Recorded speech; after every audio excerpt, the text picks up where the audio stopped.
You're listening to the Options Insider Radio Network, the home of the Options Podcast. For more quality options programs, visit theoptionsinsider.com or search for Options Insider Radio Network in your podcast provider of choice. Listeners can also access all of our programming through our mobile app available in the iTunes and Google Play stores. Select programs are also available via live stream at mixlr.com/options-insider. That's mixlr.com/options-insider. Don't forget to follow along with your favorite programs and submit your own questions for the hosts at twitter.com/options, stocktwits.com/options, facebook.com/theoptionsinsider, or via questions at theoptionsinsider.com.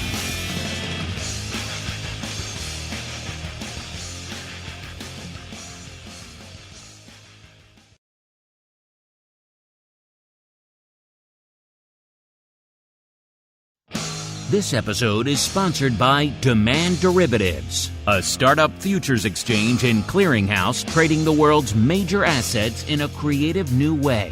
You already trade on an exchange. Here is your chance to own one. Before they approach large strategic partners for funding, the pioneering team at Demand Derivatives launched a crowdfunding portal so that regular traders have the chance to buy shares. Learn more and become a part of this revolutionary fintech project now at demandderivatives.com/crowdfunding.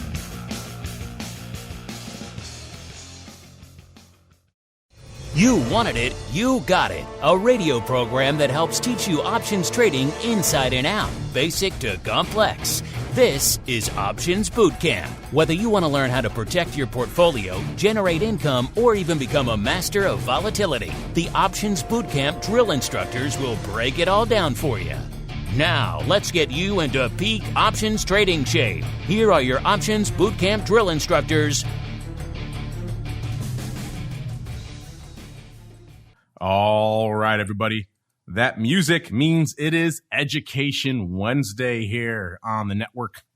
Time for a double dose of education. You already got your dose of OPR. It's already hit the network bright and early there today, so you get your dose of Mr. Overby there, a.k.a. the options guy. Now we're following up with Options Bootcamp. Don't tell Brian, but the premier educational options program out there. My name is Mark Longo from the OptionsInsider.com, as well as, of course, from the ever-exciting Options Insider Radio Network. Reminding all of you, wherever you're getting this fine show, could be on our website, could be via our app, could be on Apple Podcasts, Podbean, Google, wherever the hell you get it. Make sure you keep rating and reviewing. It really does help folks continue to discover the content in these troubled times, particularly for a show like this. Particularly now, it is more important than ever. Keep rating and reviewing so new folks can come in. They can start at episode 1. They can start get their feet wet, get more comfortable with these options things so they can avoid some of the catastrophic errors that could really wipe out their portfolio. Of course, keep those questions and comments coming too. We do love to hear from all of you guys and gals out there. You continue to deluge us, and we love it. Keep it up. And let's see who we're going to hear from on the old show today. I'm pleased to be joined once again by my compatriot, my partner in all things Options Bootcamp drill instructor crime. He is the black-hatted one himself, Mr. Dan Passarelli from Market Taker Mentoring, as well as the author of 1 or 2 or 6 or 12 options-oriented tomes. Mr. P, welcome back to the Options Bootcamp drill instructor proving ground, sir. Fantastic to be here, Mark. All right, let's do it.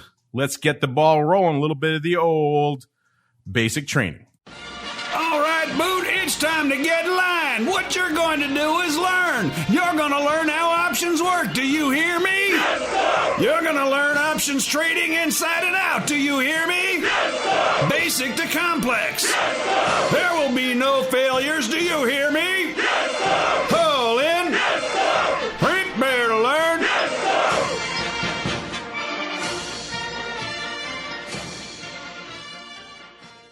All right, everybody, welcome to the old basic training, the portion of the show where we break down some basic options concepts or technique or strategy and explain how you can use it in your own portfolio. We got a good one in store for you today.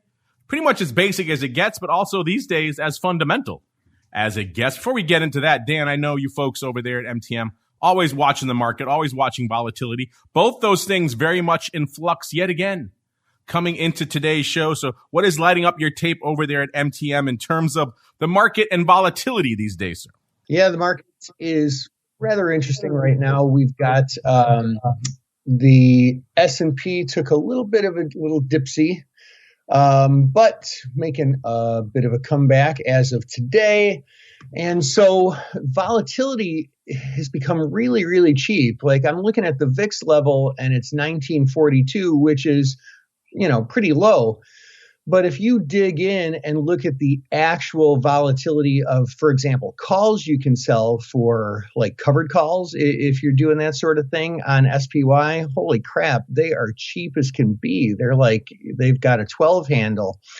And boy, it's kind of the toughest time there is to be selling premium in some of these stocks. And don't get me wrong, there's definitely some where there's some overpriced premium. But I don't know. At this level, it seems like we always get a lot of resistance at par levels. In this case, 400 in SPY, 4,000 in SPX.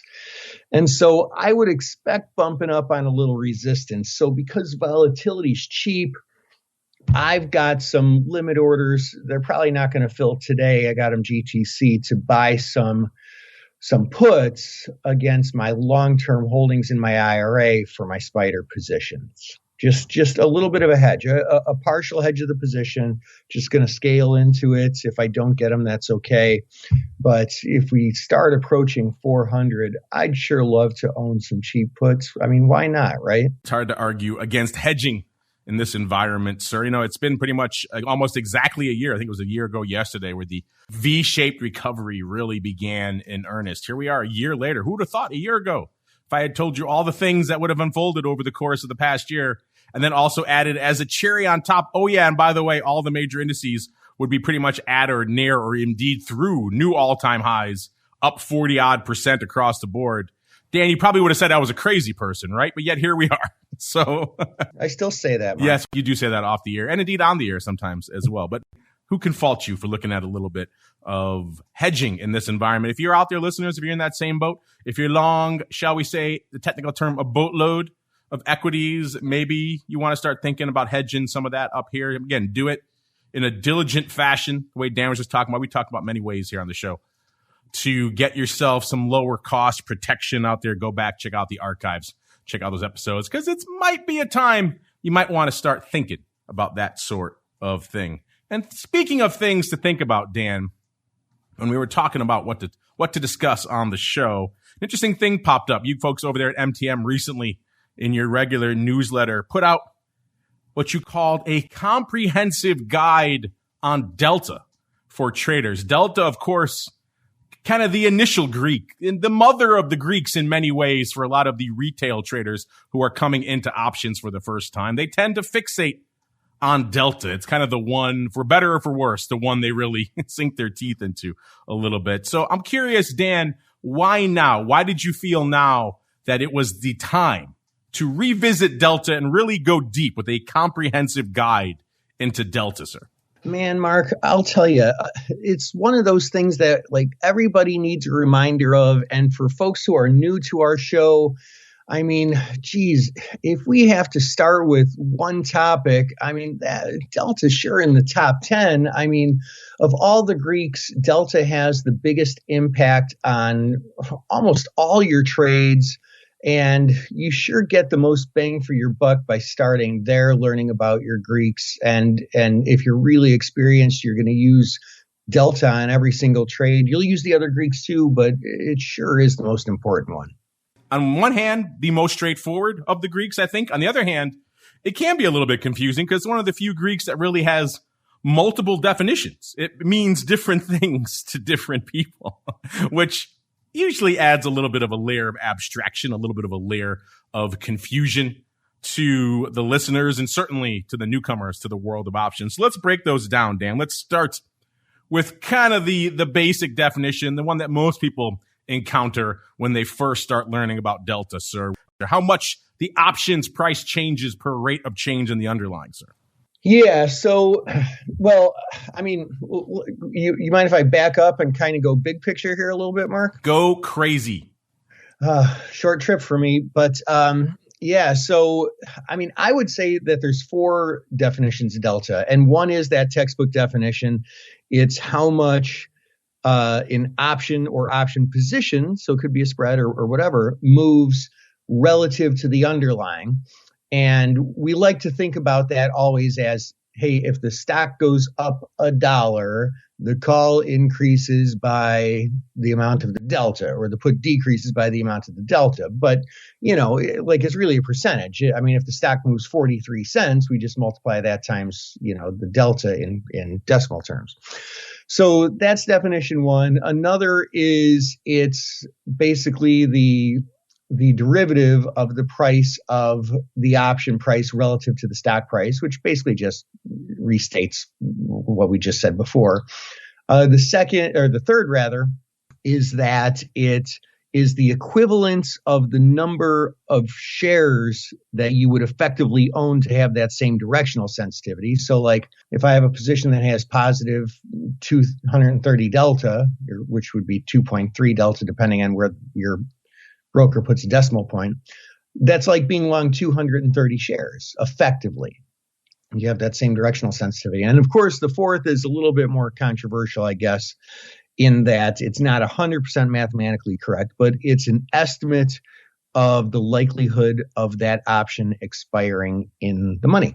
Yes, the many definitions of delta. You're right. When you and I were on the floor, the hedge ratio, as we used to call it, was kind of the primary definition of delta that we used to fixate on for our purposes, because we weren't there really to take a lot of directional risk. We used to trade in a style that's called delta neutral. We wanted to wipe out the delta risk and focus on things like theta and vega and all the other Greeks out there. So we would come in, look at how many shares of the equivalent underlying we would get from buying or selling whatever position we were trading at the time. Then we would turn around and typically sell that many shares against it to wipe out that delta risk. So that's why the hedge ratio was the most important one for us. But for a lot of newcomers coming in to the options market, that option sensitivity to movements in the underlying is kind of the bang for the buck. It's kind of really what you're paying for when you're buying options and what you have to watch out for when you're selling options. But I'm also glad you mentioned that fourth definition, Dan, because you're right. That is a bit of a contentious one, I think, to say the least out there. It's funny because it became secondhand. It almost became the vernacular of trading. When you'd walk around on the floor of the SIBO or somewhere else, even still to this day, when I see people who are old school former SIBO traders and you say, are you going to do something? You're going to be there. They always say, well, I'm like a 70 delta. It's become just a shorthand for the probability of doing something. So it's just become ingrained in the culture, ingrained in the lingo. But as you say, it's not entirely correct. So I'm curious for you, where do you fall on this contentious issue, sir? When people come to you and say, hey, Dan, what's the deal with delta being the probability of an option expiring in the money? Where do you fall on this, sir? Mark, I always tell them, look, it's a nice loose rule of thumb that every trader I ever met uses, but just understand that it is a loose rule of thumb and you have to take it with a grain of salt and just understand that it has limitations. Yeah, so if you go out there, you buy an option has a 63 delta listen. It doesn't mean you have an exactly 63% probability of your option expiring in the money. Now, it's a good ballpark. It's a good kind of a guidepost, a rule of thumb. If you're looking at it, you can say, yeah, maybe you have somewhere in that range of probability, but it's going to vary depending on the volatility in the market. There are a number of other factors that weigh into what the actual probability of your option expiring in the money are. So bear that in mind. Delta, you're going to have people using it in that case all the time, using it effectively interchangeably with the probability, and know that it is not.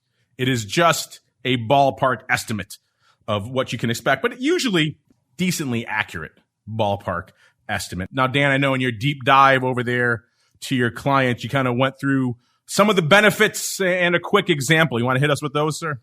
Oh, yeah. I mean, there's a million examples, and because, you can pretty much use it. Oh, man, it's so versatile. It's used for getting into a trade, for analyzing the trade, for getting out of the trade, setting expectations.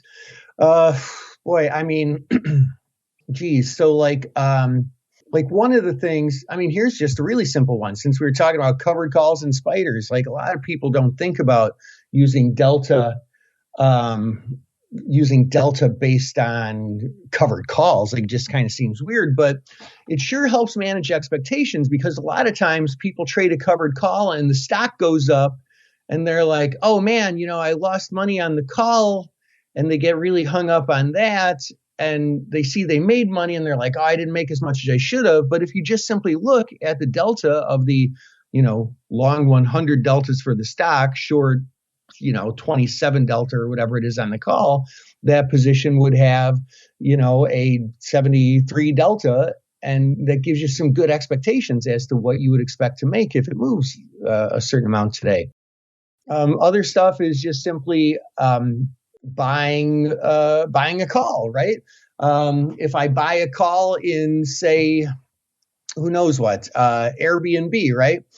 I want to buy some out of the money calls. It has a 35 delta. If Airbnb goes up $3 today, I know that I'm going to make, based on delta anyway, about, what does that come out to? $1.05, right? 35 delta times $3.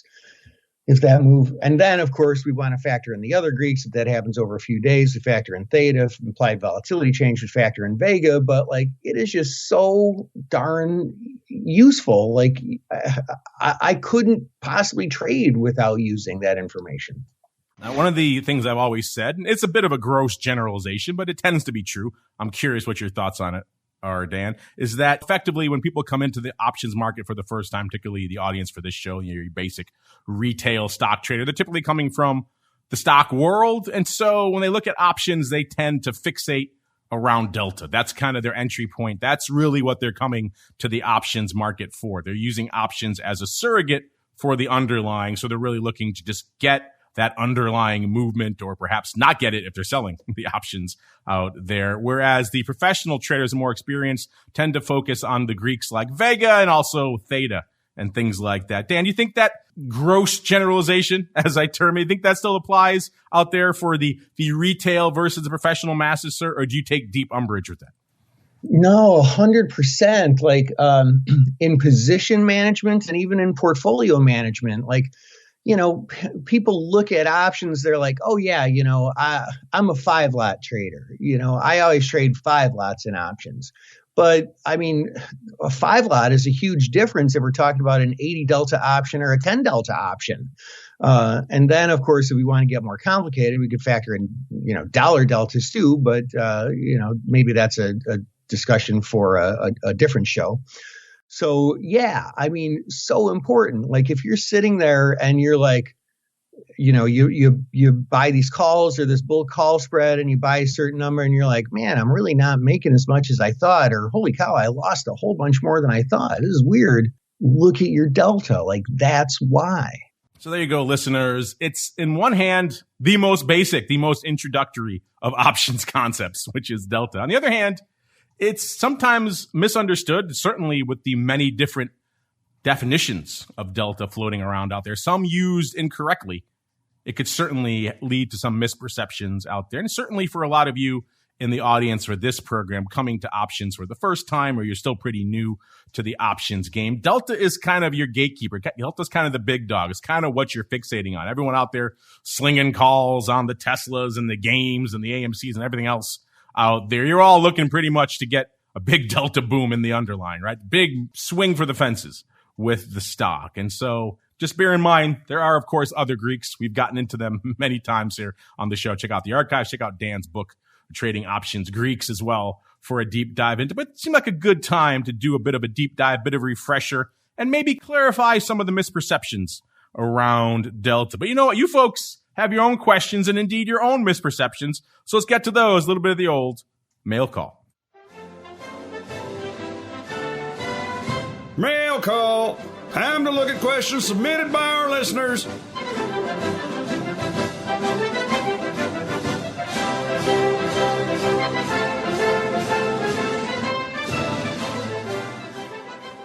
All right, everybody, let's do it. Let's dive on in to your mail call let's kick this off with a question from, let's see, is there a question burning a hole in the pocket of the MTM community? Mr. P, do you have a burning MTM question of the week, sir? I do, Mark. And, I got a few questions this week. And honestly, I'm trying to remember which one I did last week because, they kind of run back to back. But the one that I got had to do with vertical skew. And if this is the one I talked about last week, I'm actually going to expand upon it anyway. So what is vertical skew? Well, first of all, let me talk about what normal vertical skew is. And so if we look at a typical stock or ETF, Spiders, Johnson & Johnson, a lot of your just typical run-of-the-mill stocks, and I would say this is true for about 90% of them, the lower strikes tend to have higher implied volatility. They tend to be, in relative terms, more expensive. And so the reason for that is because people tend to buy puts, just like I was talking about earlier, they buy puts for protection. Those tend to have lower strikes, and the in-the-money calls that have those corresponding strikes are synthetically equivalent, so it doesn't matter if we're talking calls or puts. The higher strikes, people tend to sell out-of-the-money covered calls to generate income, which are synthetically equivalent to the corresponding strikes for the in-the-money puts, so it doesn't matter if we're talking calls or puts. Either way, normal vertical skew, the lower the strike, the higher the volatility, the higher the strike, the lower the volatility. But sometimes, and there are some really, really interesting cases, I was actually just putting together a video on this this morning, is where we see a different paradigm. One is in Rocket, RKT. If you're listening to this live, March 24th, 2021, we see an inverted skew where the lower strikes have lower vol and the higher strikes have higher vol. And that seems really, really weird. But when you start thinking about it, why is that? It's because that's where the demand is. It's in the upside calls because that's one of those meme stocks. People are expecting a big pop. And instead of paying, $23 a share, they'd rather pay $1.50 a share, even if they're overpaying for it. Another one is ASO, which if you're listening to this live today, that has what we call a volatility smile, which is really strange. The at the monies have the lowest implied volatility, and the lower strikes and the higher strikes have a higher volatility because it's a meme stock. People are expecting a pop, but there's a lot of short interest and people are afraid that it could fall. So they're buying those wings, as we like to put it. Really fascinating stuff, and not just intellectually fascinating, but has super great utility for trading. That it does, sir. Let's keep on rolling here. Question from Nico. Nico says, fascinating discussion about mini options. He's, of course, referring to our deep dive on all things mini and fractional on our last episode. He says, just wondering, has there been any news on this front? I think he means anyone. Has anyone officially announced that they are coming back? Well, no, Nico, not that I have seen of yet. I haven't seen any releases from anywhere. And of course, this would have to come, if you're going to release the minis, it would have to come from the exchanges and from OCC, because they're the ones that are going to have to list these things, and OCC is going to have to clear them. And we haven't seen anything along that front yet. What kind of prompted that was just the relative A level of price appreciation we've seen in many of the names you folks are trading out there now, which makes them ripe for a mini. When they're getting north of $1,000+, minis start to come into the conversation. And also the conversation we had with some of the brokerage folks recently about the possibility of fractional options. All that kind of raised the specter of a mini. And also let's looking at what's going on in places like CME, where they have not just minis, but micros, and they're just blowing the doors off them with volume in those things. So it seems like everything small is big again.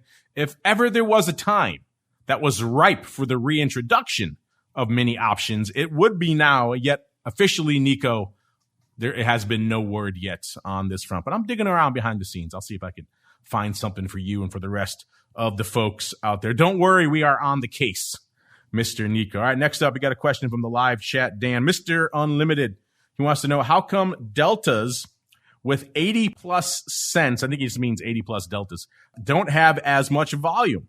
Is it because they don't have much more room to move because 100 is the most? So you're talking 80 plus delta options, Mr. Unlimited and everybody else out there. These are pretty in the money options. Remember your ballparks there, and your at the money option is going to typically have a delta right around 50.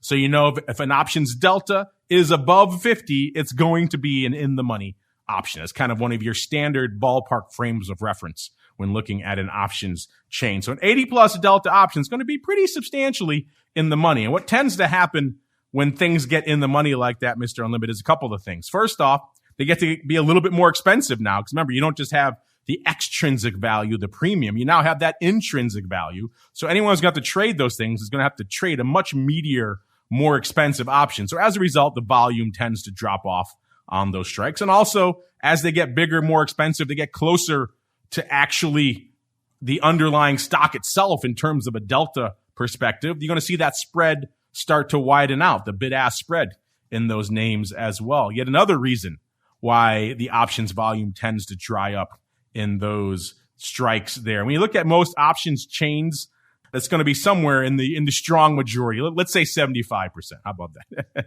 Is going to be in the out of the money portions of that options chain. So the out of the money calls, aka less than 50 delta calls, and the out of the money puts, aka the less than 50 delta puts. And so that's typically the case in most of the names you folks are going to trade out there, the equities, the big indexes, and things like that. It could change in other, talking commodities and other products that have different types of skews and volatility. But for the most of the names you folks are trading out there, that's where the lion's share of the volume is. That's why in some of the products that are more expensive, a little bit less volume, that's why the spreads tend to widen out. Mr. P, anything to add here on why the meatier delta options don't have as much volume, sir?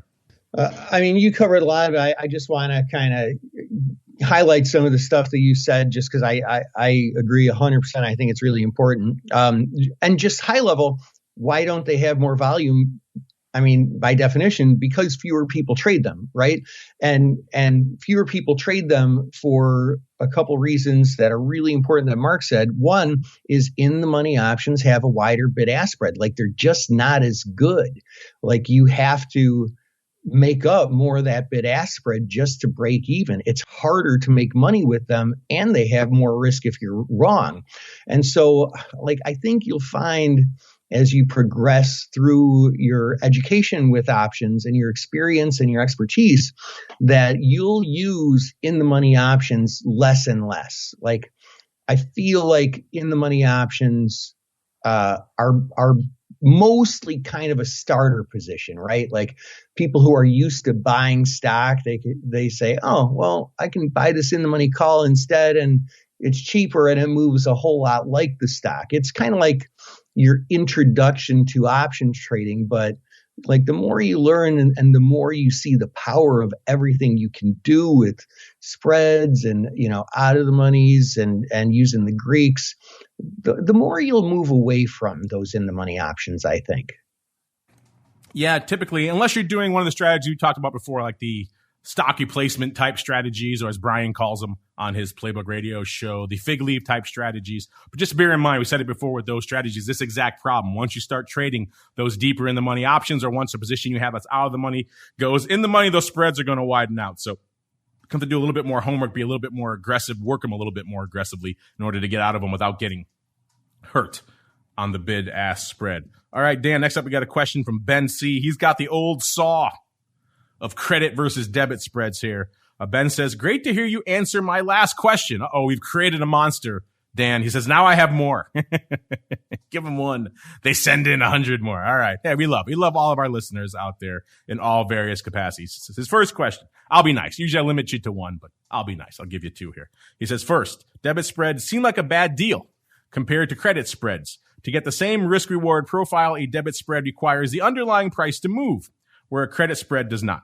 Why would I ever do a debit spread when I can do the synthetically equivalent credit spread and have a higher probability of success? And then the second part of his question, he says, every time I look at doing a time spread, the further out option has too high of a bid-ask spread to be reasonable. Are these only viable in super liquid names? I'll tell you what, Ben C., I'll start with your second part of your question first, because it's kind of analogous to what we were just talking about. We were just talking about deep in the money options and how the spreads start to get a little bit wider and the volume starts to dry up. Well, guess what also happens when you go farther out the options chain in terms of expiration? The exact same thing tends to happen. You start to see spreads widen out a little bit and you start to see volume dry up. Outside of the most liquid names, your Apples and things like that, those hold their little bit more liquidity over time. But even still, once you get away from front month at the money in a name like Apple and go out a month or two, that liquidity starts to fall off a cliff too. So the lion's share of the liquidity to be found in the options market is not just found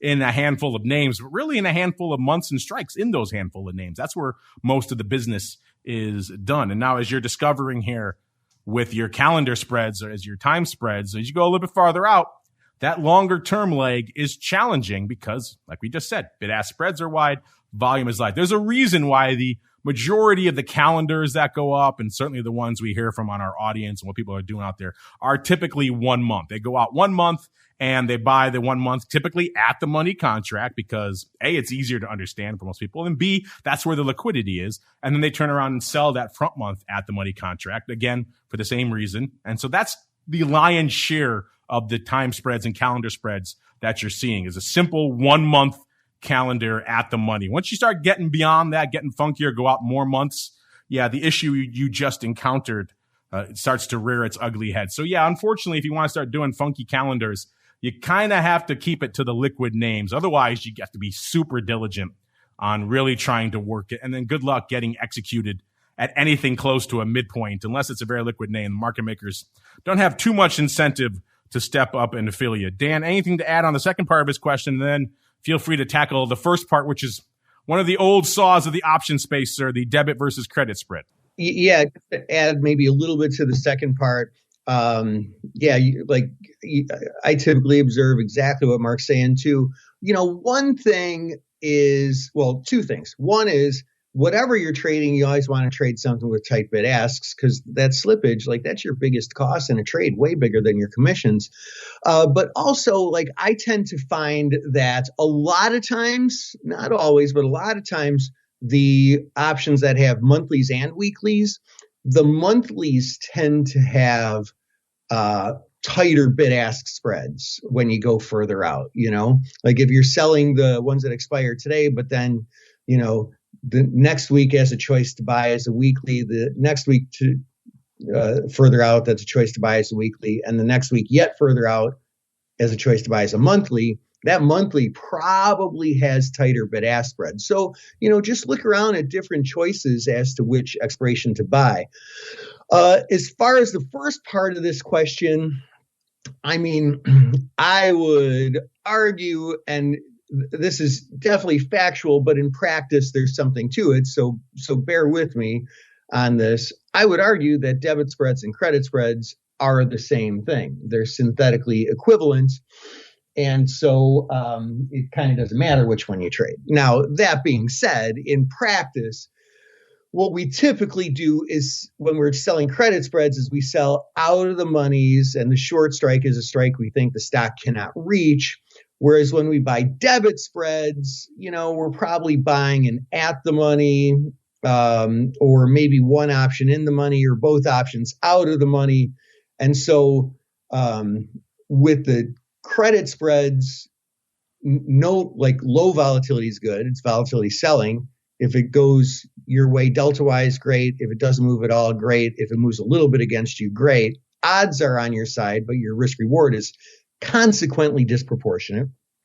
With debit spreads, it has to move, so your chances of winning on a debit spread are smaller to varying degrees, depending on how you construct it, relative to a credit spread, but your risk reward tends to be a little better. So, I would definitely say that neither are better than the other.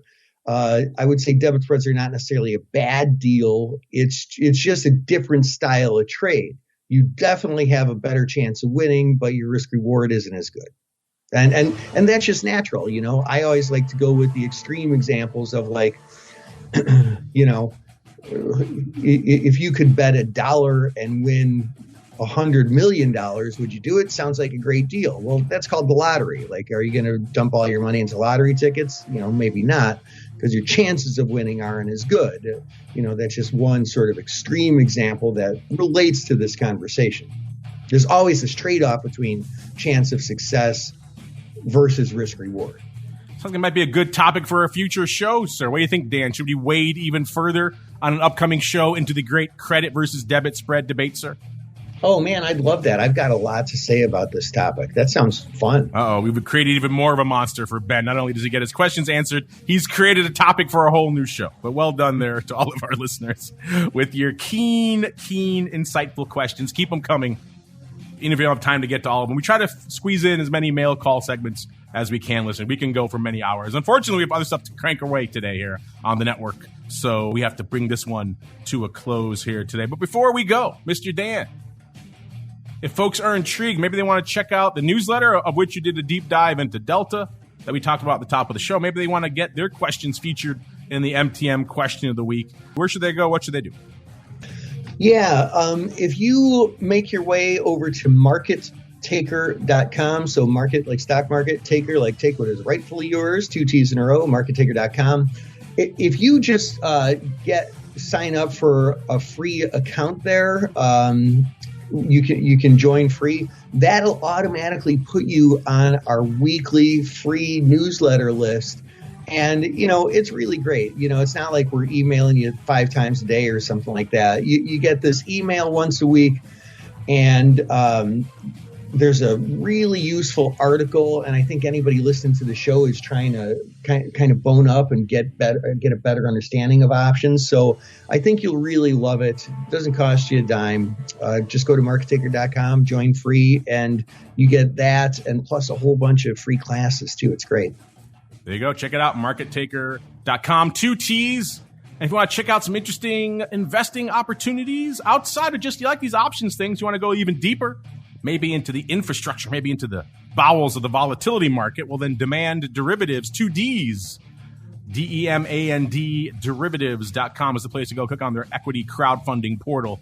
Low minimums, right around $100, 105, 115, something like that. And you can get a piece of the action. I know everyone's out there pouring money into these hot fintech startups out there, all the Robinhood wannabes and everything else out there. Get a piece of an exchange in the volatility space. How often can you say that? DemandDerivatives.com is the place to go. And on behalf of Mr. P and our friends over there at Demand Derivatives, and indeed myself, thank all of you out there for downloading, streaming, subscribing, for sending in such great questions. You folks are the guideposts for this show, really. You send in great questions. You lead to interesting conversations that lead to further episodes. So if you guys like the idea of the debit versus credit spread battle palooza coming up on the show, hit us up. Let us know what you think. Also, if you have related questions about debits and credit spreads, hit us up. We'll make sure to work them into the show. We'll be back again later. I mean, you just got OPR, so you already have OPR waiting for you. If you're listening live, go grab your device wherever you listen to our podcast. Brian's up there already with Options Playbook Radio. We'll, of course, be back again tomorrow for your double dose of content. You've got TWIFO coming at you tomorrow, as well as episode 2 of the Option Block Friday. Volatility views. It all kicks off again on Monday with the Option Block and Crypto Rundown. Interview Tuesday, and then back again with another Education Wednesday. Another episode of Options Bootcamp. This episode is sponsored by Demand Derivatives, a startup futures exchange and clearinghouse trading the world's major assets in a creative new way. You already trade on an exchange. Here is your chance to own one. Before they approach large strategic partners for funding, the pioneering team at Demand Derivatives launched a crowdfunding portal so that regular traders have the chance to buy shares. Learn more and become a part of this revolutionary fintech project now at demandderivatives.com/crowdfunding.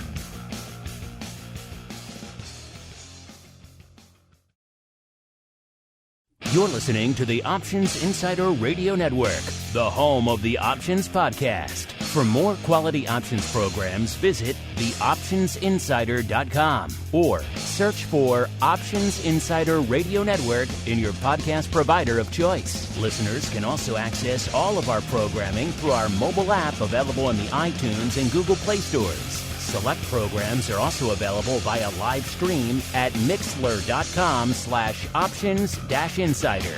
That's mixlr.com/options-insider. Don't forget to follow along with your favorite programs and submit your own questions for the hosts at twitter.com/options, stocktwits.com/options, facebook.com/theoptionsinsider, or via questions@theoptionsinsider.com.